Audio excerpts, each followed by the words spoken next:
अब prayer mountain में वहां पर हम हजारों लोग फिट कर सकते हैं, लेकिन मैं चाहता नहीं था कि हम वहां एक भीड़ की तरह बैठें।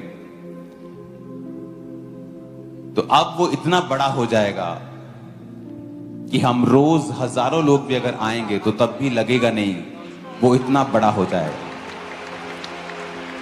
और परमेश्वर ने मुझसे कहा है, इस अनॉइंटिंग हैंकी को जहां पर लिखा है उसके कोड़े खाने से तुम चंगे हो जाओगे, और पौलुस का वचन लिखा है कि उसके देह से रुमाल छुहा कर जब बीमारों पर लगाते थे वो चंगे होते।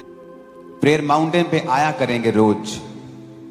ये चर्च के ऊपर तो एक फाइनेंशियल बोझ है, 15 से 20 लाख रुपए हर महीने का एक्स्ट्रा खर्चा है ये, लेकिन परमेश्वर ने मुझसे कहा है कि मैं इस चर्च को एक हीलिंग की नदियों की तरह इस्तेमाल करूंगा।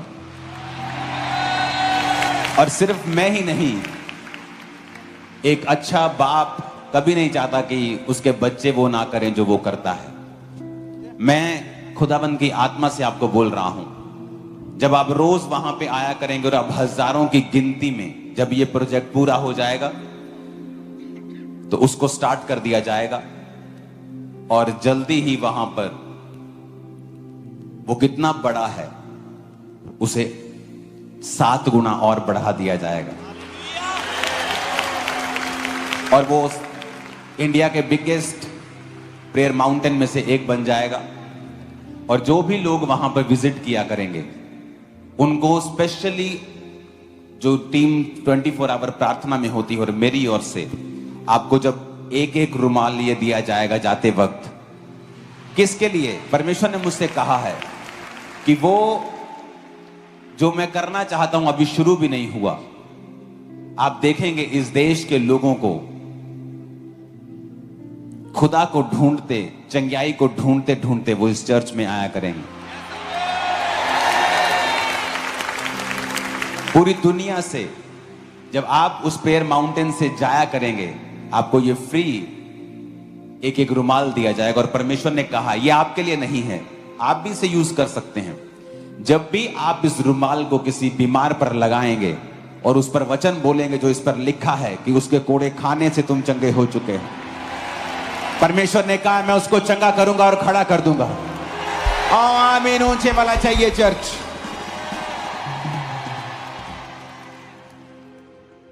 अब मेरे 2 रिएक्शन हैं। एज ए चर्च मैनेजमेंट तो मेरे लिए ये लाखों का खर्चा है लेकिन बाय गॉड्स ग्रेस, एक प्रेरित होने के नाते, आपका अगुवा होने के नाते, ये एक ब्लेसिंग होगी कि हजारों लोग आया करेंगे रोज। और प्रेयर माउंटेन आने के लिए आपको पीछे से जाने की जरूरत नहीं पड़ेगी।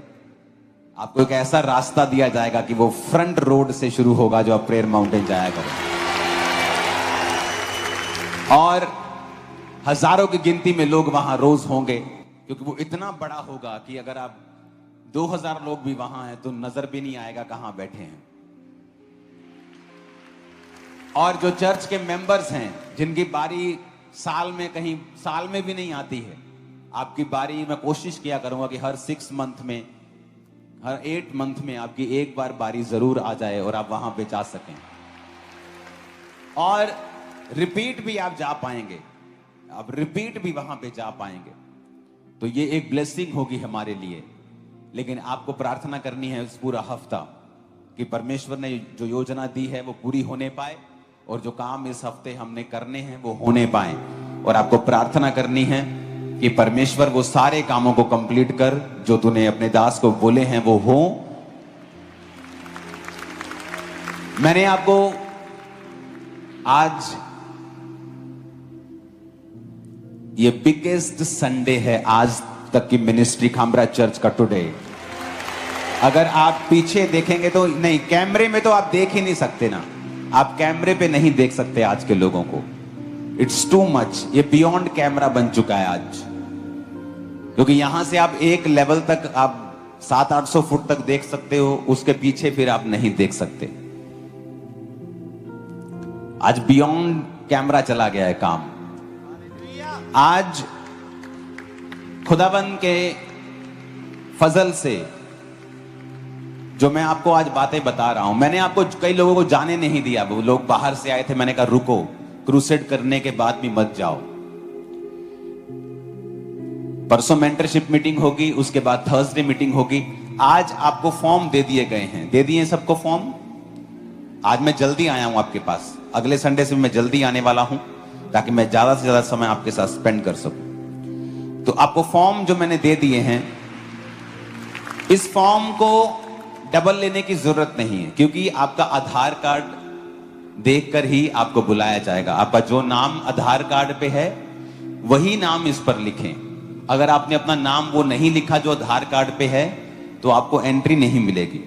तो आधार कार्ड अगर नहीं है तो फिर बात अलग है, फिर आप किसी और चीज का नाम लिख लें, लेकिन आपकी आईडी का नाम यहां होना चाहिए, ताकि हम लोगों को, वो जुड़वा बच्चे होते हैं ना, कई बार माँ एक को डबल दूध पिला देती है और एक बेचारा भूखा रह जाता है। तो ये काम चर्च में ना हो कि एक पर दो बार ले हैंड हो जाए और एक बेचारा वेट कर रहा है। तो जब सब पे ले हैंड हो जाएगा, मैं दोबारा भी करने के लिए तैयार हूं, वो कोई प्रॉब्लम नहीं। आज बहुत से लोग हैं जो संडे मीटिंग में नहीं आते हैं, वो लोग जो नहीं आ पाए हैं टुडे, छुट्टियां नहीं मिली, फौज में हैं, तो एक मौका मैं आपको और दूंगा थर्सडे। सिर्फ थर्सडे के बाद फिर उसके यीशु मसीह जो लोगों की पीड़ा झट से ठीक कर देता था, वो मुंह के बल गिरा और गिरने के बाद भी उसने प्रार्थना की, हे मेरे पिता, यदि हो सके तो ये कटोरा मुझसे टल जाए। हालेलुया। ये कटोरा टल जाने का मतलब क्या? एक बुरी परिस्थिति उसके ऊपर आ रही थी, वो ये नहीं चाहता था कि प्रभु ये चीज को हटा दे मेरे से, टल जाए मतलब आज तक कुछ पोस्टपोन हो जाए, कि आज थोड़ी देर के लिए कुछ देखो, कुछ इसका एक अल्टरनेट कुछ मिल जाए। प्रभु आज नहीं, मैं तो तेरे वादे पे टिका, कुछ अल्टरनेट मिल जाए, मतलब कोई ना कोई ऐसा रास्ता मिल जाए। पर परमेश्वर तो भी जैसा तू चाहता है वैसा ही हो, जैसा तो भी मैं चाहता हूं वैसा नहीं, परंतु जैसा तू चाहता है वैसा ही। मतलब अगर तू मेरे लिए कोई रास्ता निकाल रहा ना तीसरा, फिर भी तेरी इच्छा से निकालना है ना। मैं ये भी बोल रहा हूँ, जब करूंगा तो मैं वादा तो पूरा ही करूंगा। मैं व्याकुल हो रहा हूँ, मैं तड़प रहा हूँ, मैं गिर रहा हूँ, और मेरा खून, मेरा पसीना खून बन रहा है। उसके बाद उस व्याकुल स्थिति में भी परमेश्वर फिर आता है। फिर उसने चेलों के पास आकर उन्हें सोता पाया और पतरस से कहा, क्या तुम मेरे साथ एक घड़ी भी नहीं जाग सके? हालेलुया। ये तकलीफ है प्रभु की। वो क्या बोल रहे, एक घड़ी नहीं जाग सके। वो दिन रात उनके साथ रहते थे, वो उनको रोटी तोड़ के खिला रहा, सब कर रहा है, जमाने भर में लेता फिर रहा है। वो बोले एक घड़ी जाग जाना मेरे लिए भाई। वो सो गए, पतरस सो गया। फिर भी परमेश्वर ने उन्हें क्षमा किया। क्या तुम मेरे लिए एक घड़ी भी नहीं जाग सके? ये टोंट थी प्रभु की, वो कुछ बुरा नहीं चाहता था, पर उनको उन्होंने बता दिया कि तुम एक घड़ी भी नहीं जाग सके।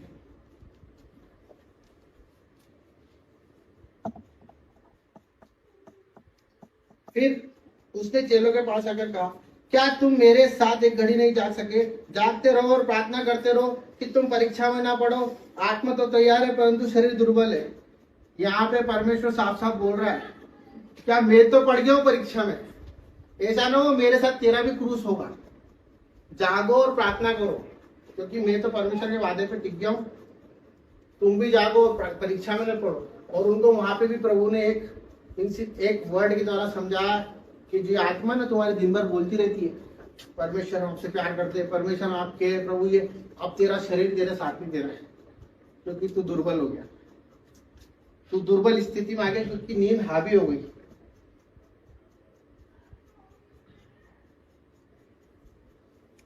परंतु शरीर दुर्बल है। फिर उसने दूसरी बार जाकर प्रार्थना की, हे मेरे पिता, यदि यह मेरे पिए बिना नहीं हट सकता तो तेरी इच्छा पूरी हो। हालेलुया।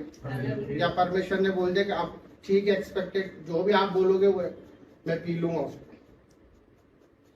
तब उसने आकर उन्हें फिर सोता पाया, क्योंकि उनकी आंखें नींद में भरी हुई थी। कौन थे वो लोग? कौन? मनुष्य नहीं थे वो, प्रभु के सिलेक्टेड लोग थे वो चुने हुए थे। वो प्रभु ने 12 को प्रेरित किया, अभिषेक किया उनका, सब कुछ किया, उनको दुष्ट आत्मा निकालने की ताकत दी थी, सब कुछ दिया था। वो लोग थे जो दिन रात प्रभु प्रभु करते थे कि प्रभु ज्ञान की बातें तो आपके पास है, हम आपको छोड़ के कहाँ जाएंगे, अनंत जीवन तो आप ही देते हैं प्रभु। और आज अनंत जीवन की बात आई तो नींद में भरे पड़े थे, उन्हें छोड़ फिर चला गया। ठीक है, फिर तीसरी बार प्रार्थना करने गया, तब उसने चेलों के पास आकर उनसे कहा, अब सोते रहो। हालेलुया। यहाँ पर परमेश्वर उस दर्द में, परेशानियों में भी बोला कि अब ठीक है, अब तुम सोते रहो, क्या काम क्यों तुम, बहुत प्रेम की बातें की, पर सोते रहो, परंतु सोते रहो और विश्राम करो। ठीक है, देखो अभी सोते रहो, यहाँ पर एक थोड़ा सा डॉट लगा हुआ है, इसका मतलब कि प्रभु ने उनको एक टोंट मारी है कि सोते रहो, विश्राम करते रहो, चलो फिर भी मेरे साथ चल के देखो कि अब मेरे साथ क्या क्या होएगा। यहाँ आगे वचन में लिखा है कि देखो वो घड़ी आप पहुंची है और मनुष्य का पुत्र पापियों के हाथ पकड़ा जाता है, और चेले देखो मेरे पकड़ने वाला निकट आ पहुंचा है, पकड़ने वाला निकट आ पहुंचा है। अब पकड़ने वाला कौन था और पकड़ाने वाला कौन था? और पतरस कौन था जो 3 बार इनकार करता था? ये कौन थे? ये सब साथ में रहने वाले थे। तो परमेश्वर